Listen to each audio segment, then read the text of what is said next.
Hello students, good morning. इस time हम लोग पढ़ रहे हैं केमिकल काइनेटिक्स में न्यूक्लियर केमिस्ट्री। और न्यूक्लियर केमिस्ट्री में कल हम लोगों ने पिछले टर्म पर टाइप्स ऑफ न्यूक्लियर रिएक्शन पढ़ा था। न्यूक्लियर रिएक्शन हमने आपको दो तरह की बताई थी, nuclear fission reaction and nuclear fusion reaction. Fission और फ्यूजन, फिजन में कोई बिग न्यूक्लियस स्मॉल पार्टिकल में कन्वर्ट होता है, स्मॉल न्यूक्लियर में कन्वर्ट होता है। और न्यूक्लियर फ्यूजन, फ्यूजन मीन्स होता है ज्वाइंट होना, जुड़ना, ऐड होना। छोटे छोटे न्यूक्लियाई बिग न्यूक्लियस का फॉर्मेशन करते हैं। इसके बाद बच्चों यहाँ पे एक टर्म आता है बाइंडिंग एनर्जी। वैसे एज ऑफ पासिव में फाइंड करना है, लेकिन एक छोटा टर्म है बाइंडिंग एनर्जी। तो सबसे पहले हम लोग बाइंडिंग एनर्जी के बारे में स्टडी कर लेते हैं कि बाइंडिंग एनर्जी क्या होती है। Clear students? तो nuclear binding energy, nuclear binding energy, nuclear binding energy. जैसा कि बच्चों हम सब लोग जानते हैं कि जो एटम होता है, एटम का जो सेंट्रल पार्ट होता है that is nucleus. And nucleus consist of protons and neutrons. Many protons and many neutrons are present in the nucleus, but whenever the formation of nucleus take place, that is many protons and many neutrons collected at a central place, then some energy is released and that energy is known as nuclear binding energy. Nucleus बनने में जो energy release होती है उसको हम लोग बोलते हैं न्यूक्लियर बाइंडिंग एनर्जी। और यहाँ पे प्रोटॉन्स और न्यूट्रॉन्स को दोनों को कलेक्टिवली एक साथ हम लोग न्यूक्लियॉन्स नाम से जानते हैं। Nucleons, nucleons means protons and neutrons. Number of nucleons means total protons and total neutrons, that is atomic mass. Clear? तो न्यूक्लियर बाइंडिंग एनर्जी की एक बार डेफिनेशन हम लोग नोट कर लेते हैं। Energy release during the formation of the nucleus, energy release during the formation of nucleus, energy released during the formation of nucleus by the condensation of individual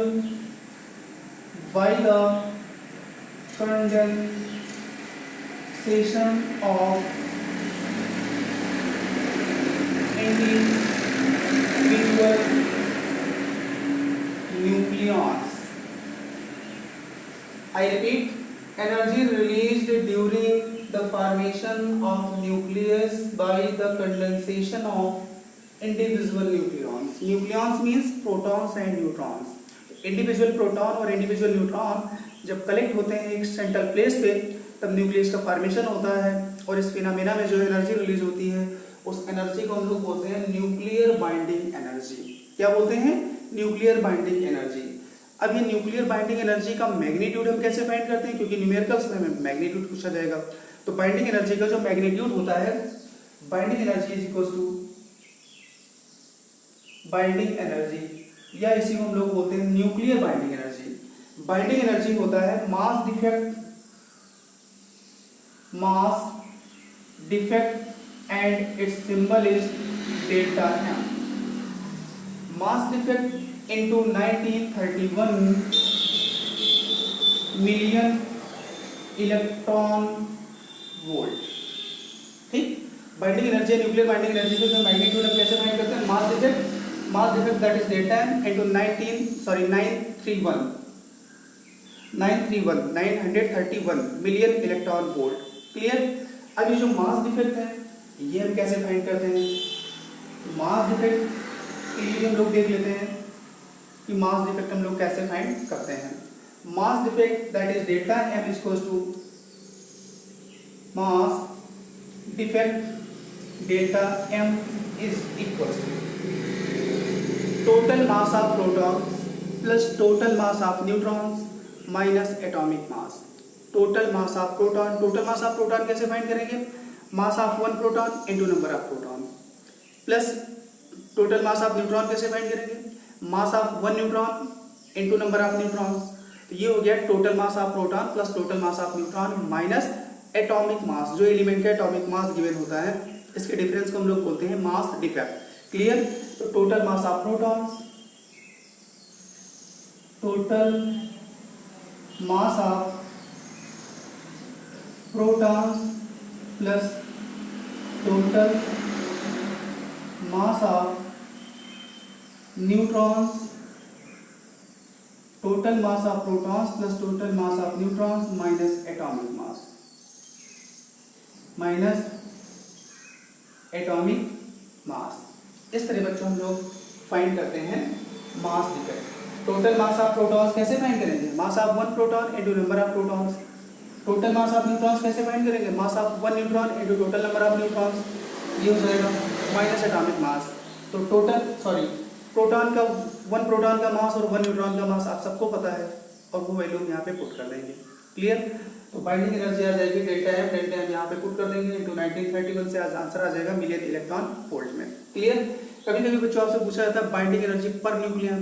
clear? ये तो total binding energy है, तो binding energy per nucleon के लिए total binding energy divided by total number of nucleons. Clear? ये हम देख लेते हैं।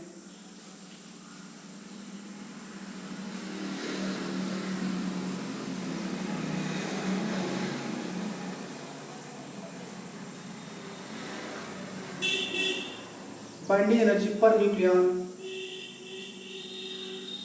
Binding energy per nucleon is equal, ये होता है total binding energy upon total number of nucleons. Total binding energy upon total number of nucleons. Total binding energy upon total number of nucleons. Total number of nucleons means number of neutron plus number of protons, या number of proton plus number of.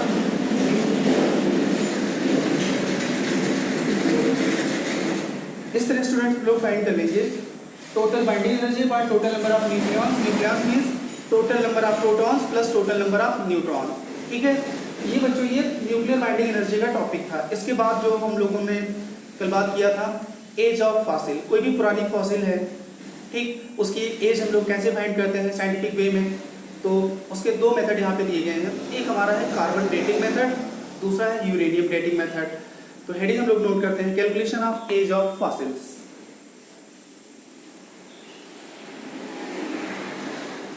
Calculation of age of fossils. Calculation of age of fossils. Two methods. There are two methods for the calculation of age of fossils. Old age. Number A, carbon dating method. Carbon dating method. जो carbon dating method क्या होता है, या इससे हम लोग as of fossil कैसे find करते हैं?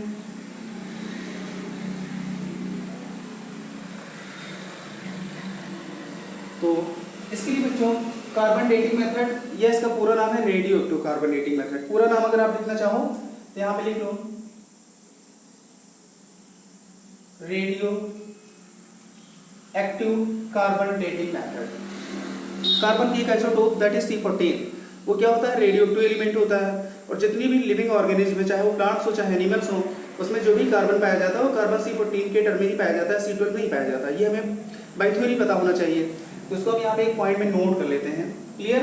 नोट क्या करेंगे? All living species have, all living species have C14 that we obtain through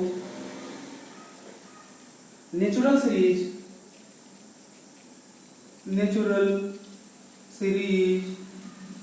like food. All living species have C14 that we obtain through natural series like food. और ये हम लोग obtain कहाँ से करते हैं? नेचुरल सीरीज से, like food से obtain करते हैं। क्लियर?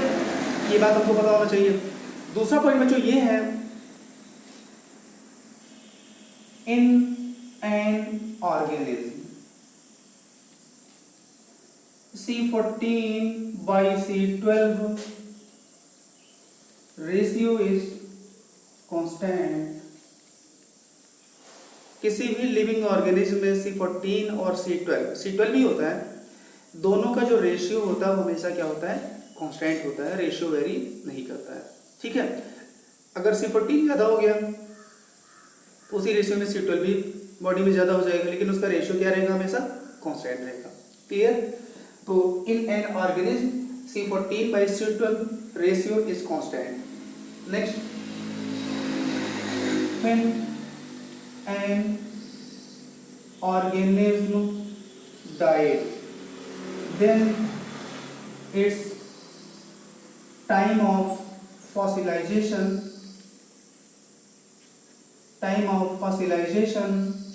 is given by, अगर कोई लिविंग ऑर्गेनिज्म डाइड हो गया, मर गया और फॉसिल में कन्वर्ट हो गया, बहुत पुरानी बात हो गई, तो उसकी एज या उस फॉसिल की एज हम कैसे फाइंड करेंगे, उसके लिए यहाँ पे एक फार्मूला हम बताने जा रहे हैं, उस फार्मूले को आपको लर्न करना है।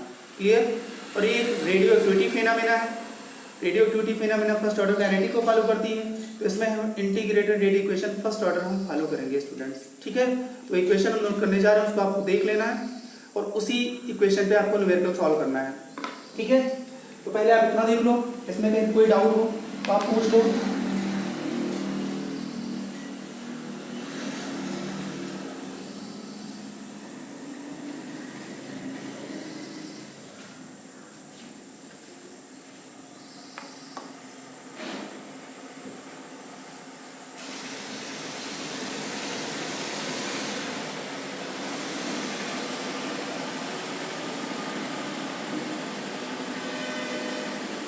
इसका जो फार्मूला है T equals to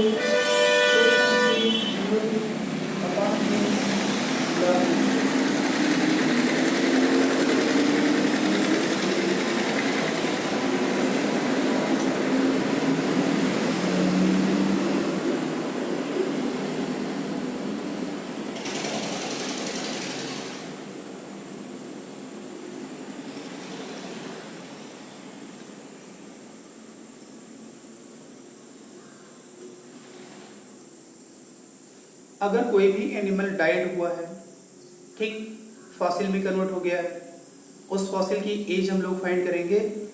T equals to 2.303 अपान के log base 10 C14 by C12 in living organism upon C14 by C12 in dead organism. Clear? इस फार्मूले से हम लोग उस फॉसिल की एज फाइंड कर लेंगे। T क्या है? Age of fossil. K क्या है? Rate constant. अब K रेट कांस्टेंट है, उसके लिए हमें T हाफ पता होना चाहिए। ठीक है, age of fossil, rate constant, ठीक। C14 का हमें हाफ लाइफ पीरियड पता होना चाहिए। वो हाफ लाइफ पीरियड क्या होता है? T half of C14, the T half of C14 is 5760 years। ये इतना इसका T हाफ होता है। K इक्वल्स टू कैसे फाइंड करोगे? 0.693 अपॉन T हाफ। ठीक है, तो इस फार्मूले से स्टूडेंट्स हम लोग उस फॉसिल की क्या फाइंड कर लेंगे? एज फाइंड कर लेंगे। अब दूसरा मेथड जो है उसको हम लोग बोलते हैं यूरेनियम डेटिंग मेथड। तो सेकेंड मेथड देख लो सब लोग, नंबर बी, ये number second.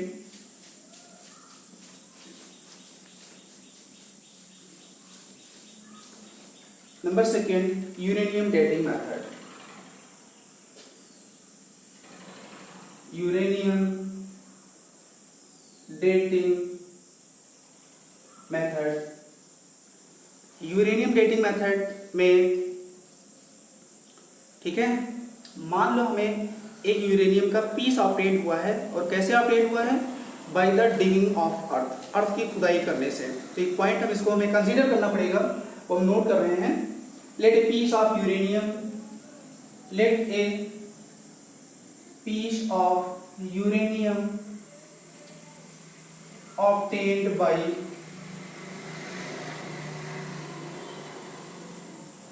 Digging of earth. और ये पीस ऑफ यूरेनियम है, इसमें इतना पार्ट तो है,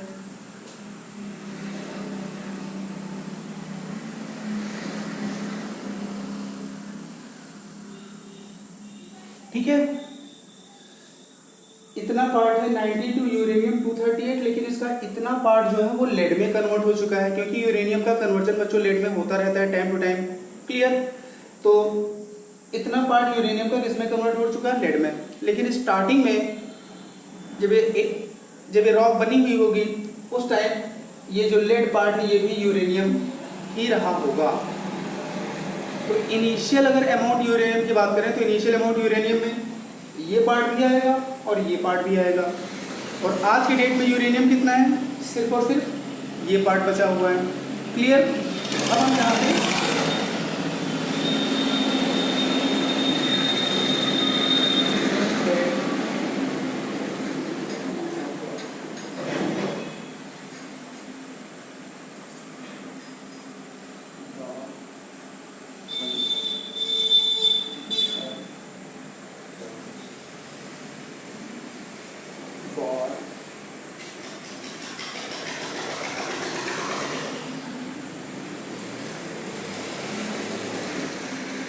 ठीक है बच्चों, मान लेते हैं presume that the mass of rock when earth was born, जब अर्थ की ओरिजिन हुई थी, अर्थ बनी थी, उस समय रॉक का जो मास कितना रहा होगा? ये भी यूरेनियम था और ये भी यूरेनियम था। ये पूरी की पूरी क्या थी? रॉक थी। तो रॉक का जो मास था वो यूरेनियम प्लस लेड, ये टोटल क्या था? रॉक। आज की डेट में सिर्फ हमारे पास यूरेनियम कितना बचा है? इतना बचा हुआ है। ठीक है, तो अब अगर हमें इसके लिए इस रॉक की अगर हमें एज फाइंड करना हो, क्या फाइंड करना हो? एज फाइंड करना हो, तो इसके लिए हम जो फार्मूला यूज करेंगे वो फार्मूला कौन सा होगा? मैं आपको बता रहा हूं।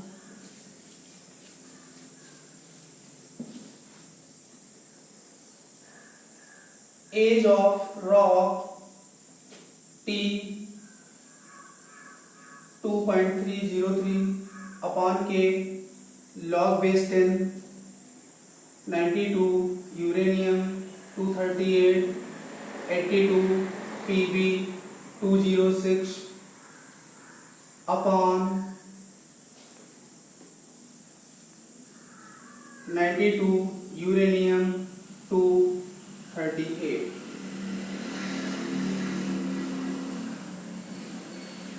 ठीक है स्टूडेंट्स, तो ये फार्मूला हम यूज करेंगे। ये इनिशियल अमाउंट रॉक की है और ये आज की जो बची हुई है, बची हुई में सिर्फ हमें यूरेनियम लिखना है और इनिशियल में यूरेनियम और लेड दोनों लिखना है, क्योंकि उस टाइम जो लेड है वो भी किस में रहा होगा? यूरेनियम में ही रहा होगा।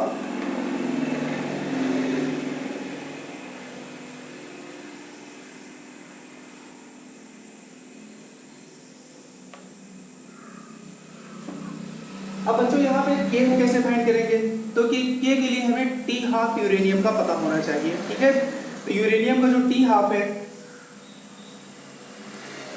T half of 92 uranium 238 is equals to 1.3 into 10⁹ years, या इसी को हम लोग लिखते हैं 1.3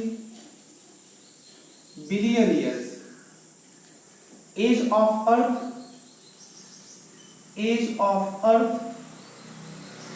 4.5 10⁹ ईयर्स, 4.5 बिलियन ईयर्स। के 0.693 अपॉन टी हाफ। इस तरह बच्चों ये सारे फार्मूले यूज करके हम लोग उस रॉक की क्या फाइंड कर सकते हैं? एज फाइंड कर सकते हैं। इसी के साथ केमिकल काइनेटिक्स चैप्टर कंप्लीट हुआ।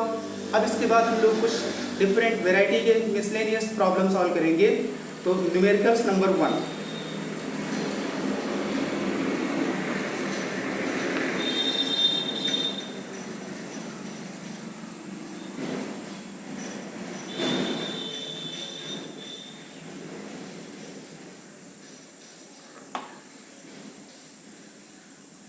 Numericals number 1।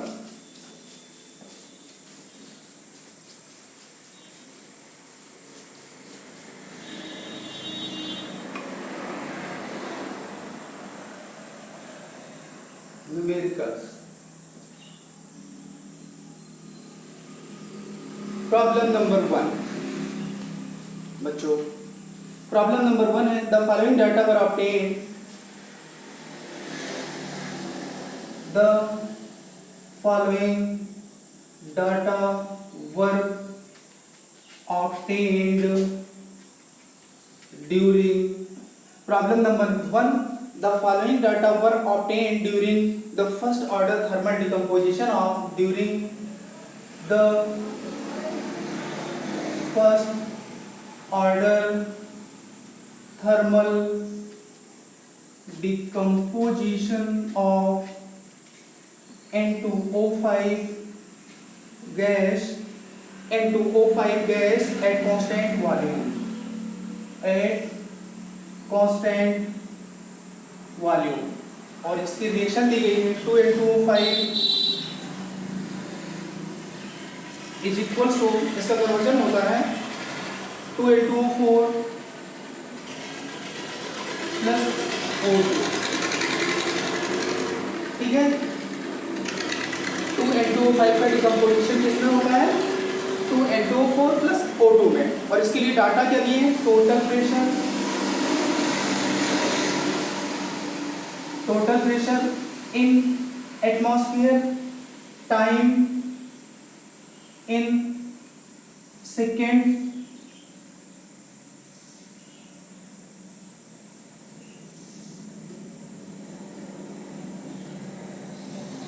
Total pressure in atmosphere and time in second. 0 second पे प्रेशर है 0.5 एटमॉस्फेयर, 100 सेकेंड पे है 0.512 एटमॉस्फेयर। ये बच्चों क्वेश्चन है, और आपको क्या फाइंड करना है, calculate rate constant, calculate rate constant के। तो इस रिएक्शन के लिए स्टूडेंट्स आपको क्या फाइंड करना है, रेट कांस्टेंट फाइंड करना है।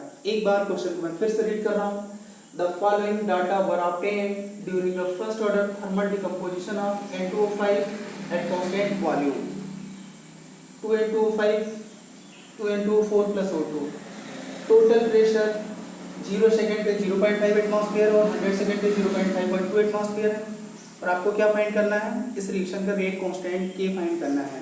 तो हम सॉल्यूशन स्टार्ट करते हैं, और सॉल्यूशन क्वेश्चन आप एक बार ध्यान से देख लो सब लोग, फिर सॉल्यूशन स्टार्ट करते हैं।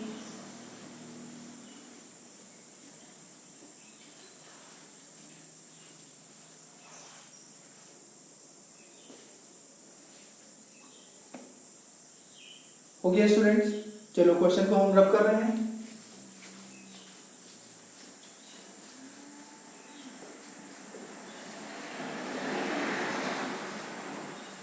Solution,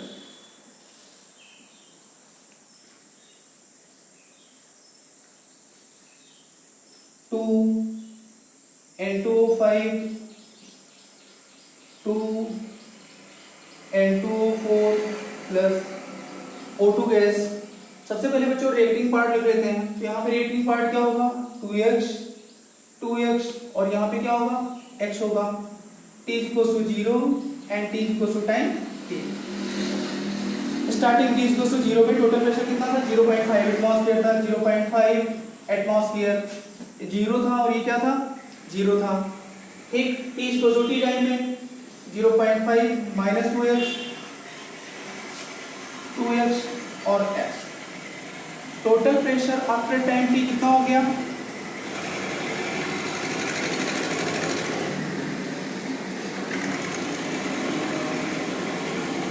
total pressure after time t 0.5 minus 2x plus 2x plus x, that is 0.5 plus x। यहां से x की वैल्यू बच्चों क्या हो जाएगी, x की वैल्यू हो जाएगी pt minus 0.5, x equals to हो जाएगा टोटल प्रेशर माइनस 0.5, ठीक है। x इक्वल्स टू क्या हो जाएगा, pt माइनस 0.5। क्लियर। अब इस इक्वेशन के अकॉर्डिंग अगर आपसे पूछा जाए partial pressure of N2O5 at time t, pressure of N2O5 at t equals to t, तो कितना है 0.5 माइनस 2x है। कितना है 0.5 माइनस 2x, 0.5 माइनस 2x है, 0.5 minus 2. At the place of x we can write pt minus 0.5, pt minus 0.5. ठीक है। अब यहाँ पे pressure of N2O5 time equal to T 0.5 minus 2pt, 2.5 जा 1.0, लेकिन प्लस में हो जाएगा प्लस 1.0। इसको सॉल्व करोगे 1 प्लस और ये हो जाएगा 1.5 माइनस 2 pt, ये हो जाएगा pressure of N2O5 T equal to T पर। कहीं पे कोई डाउट? प्रेशर ऑफ N2O5 कितना हो जाएगा 1.5 माइनस 2 pt। बच्चों यहाँ पे मिटा रहे हैं,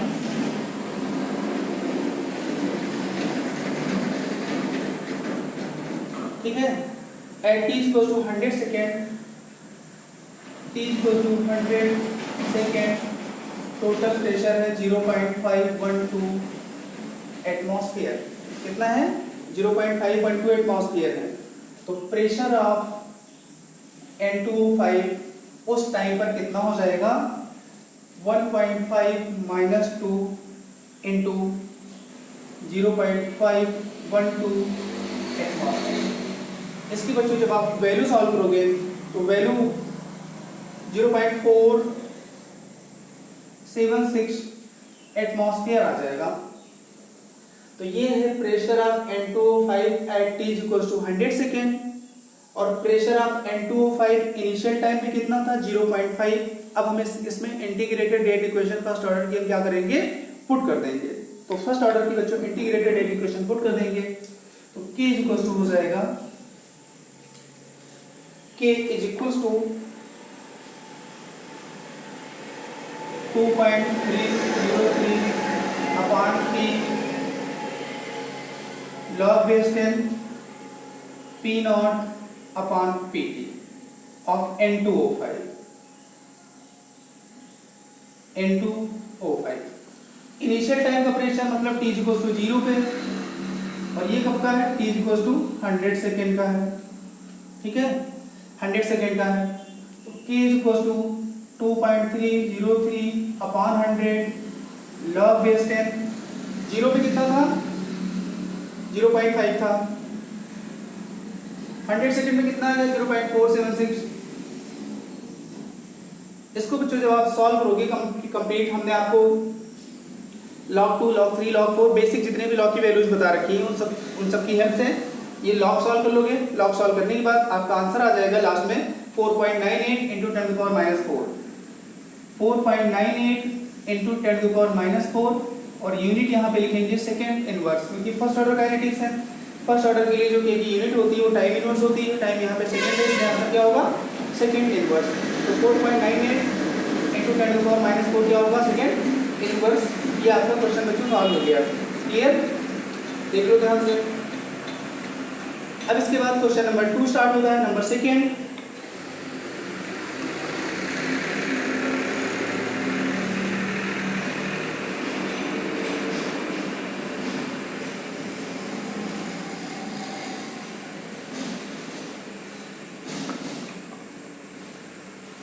number second students, question number second.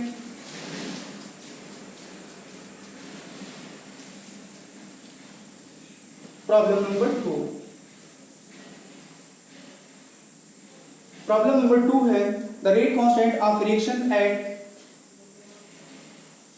The rate constant of A reaction at 500 Kelvin and 700 Kelvin are the rate constant of reaction at 500 Kelvin and 700 Kelvin are 0.02 second inverse and 0.07 second inverse। एक तो 0.02 है, दूसरी क्या है 0.07 second inverse है। Calculate respectively लिख लो, respectively calculate the value of activation energy, calculate the value of activation energy and A at 500 Kelvin. Calculate the value of activation energy and A at 500 Kelvin. Activation energy आपको find करना है, लेकिन जो A find करना है आर्गेनियस factor वो आपको 500 kelvin पे फाइंड करना है। दो टेम्परेचर आपको दिए गए हैं, तो आर्गेनियस फैक्टर आपको 500 केल्विन पे फाइंड करना है, और जो एक्टिवेशन एनर्जी वो दोनों को टेम्परेचर के यूज करना पड़ता है, वो तो आप सबको पता ही होगा। तो इसके लिए तो दोनों टेम्परेचर यूज करेंगे और ये हमें सिर्फ 500 केल्विन पे फाइंड करना है। अब आप देखो इसमें हम कैसे सॉल्व करेंगे। ठीक है, तो हम लोग लिखेंगे K1 हमारा क्या है, K1 हमारा 0.02। ठीक है, या आप लोग डायरेक्टली लिख सकते हो log K2 upon K1 EA upon 2.303 or 1 upon T1 minus 1 upon T2। K2 क्या है 0.07, 0.02, EA फाइंड करना है 2.303, 8.314, 1 upon 500 minus 1 upon 700। टेम्परेचर हमने T1 और T2 पुट कर दिया। क्लियर, आप आराम से इसको सॉल्व कर सकते हो। ये कैंसिल हो जाएगा, log 7/2, 7/2 क्या हो जाएगा log 3.5, log 3.5 is equals to EA upon 2.303, 8.314, ये 700 minus 500 upon 7/5 का 35 into 10⁴। ऐसा हम लोग सॉल्व कर लेंगे। log 3.5 EA upon 2.303, 8.314, 7 minus 200, 35 into 10⁴। बच्चों ये कैलकुलेशन है, कैलकुलेशन log 3.5। log 3.5 को आप क्या लिखोगे, आप ऐसे भी कर सकते हो, ये जो हमारा 7/2 था इसको आप लिख सकते हो log 7 minus log 2। log 7 की वैल्यू भी हमने आपको बता रखी है, log 2 की वैल्यू हमने आपको बता रखी है, तो आप उससे फाइंड कर लोगे, कोई दिक्कत नहीं होगी। तो आप यहाँ पे ऐसे कर लो log 7 minus log, यहाँ पे लिख लोगे log 7 minus log,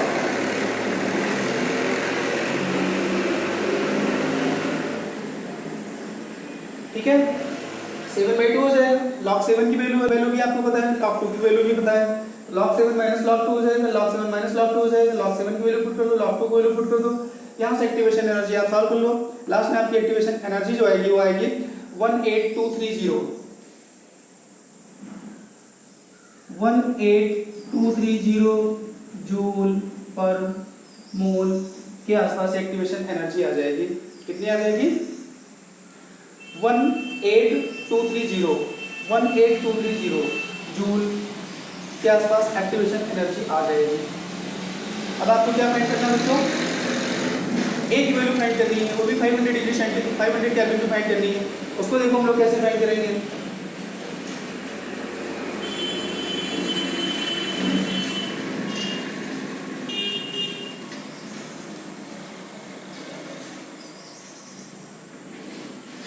इसका second part log K is equal to log K minus EA 2.303 RT।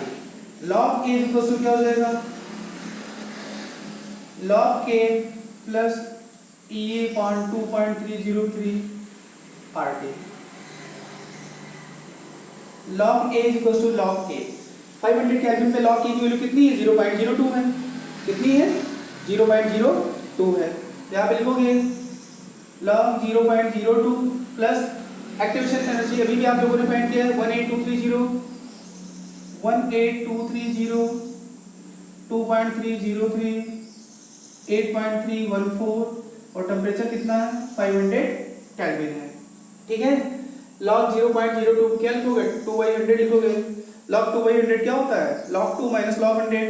log 2 की वैल्यू 0.3010, log 100 की वैल्यू 2 होती है, तो इसको सब्ट्रैक्ट करोगे तो यहाँ पे तो आंसर आ जाएगा माइनस में। log A is equal to minus आ जाएगा आपका -1.699 प्लस ये आपकी जो वैल्यू है 18230 2.303 8.314 500 इसको सबको सॉल्व करोगे तो बच्चों ये आपका आंसर आ जाएगा लास्ट में log a माइनस 1.699 प्लस इसकी वैल्यू बच्चों जब आप सॉल्व करोगे तो इसकी वैल्यू सॉल्व करने के बाद आपका जो आंसर आएगा 1.9 आएगा 1.90 और इसको जब आप सॉल्व करोगे 1.90 को जब आप सॉल्व करोगे तो 0.201 इसको नियरली आप लिखोगे 0.20 ठीक है 0.20 इसके बाद a इक्वल टू क्या होगा anti log of 0.20 anti log की वैल्यू हमने आपको सारी बता रखी है वो सभी आप रूल फॉलो कर दोगे रूल फॉलो करने के बाद आपका आंसर आ जाएगा 1.585 इसको नियरली 1.6 आपका आंसर आ जाएगा ठीक है इस तरह हम लोग बच्चों इस क्वेश्चन को हम लोग क्या करेंगे सॉल्व कर लेंगे इसके आगे बच्चों हम लोग नेक्स्ट वीडियो लेक्चर में पढ़ेंगे थैंक यू वेरी गुड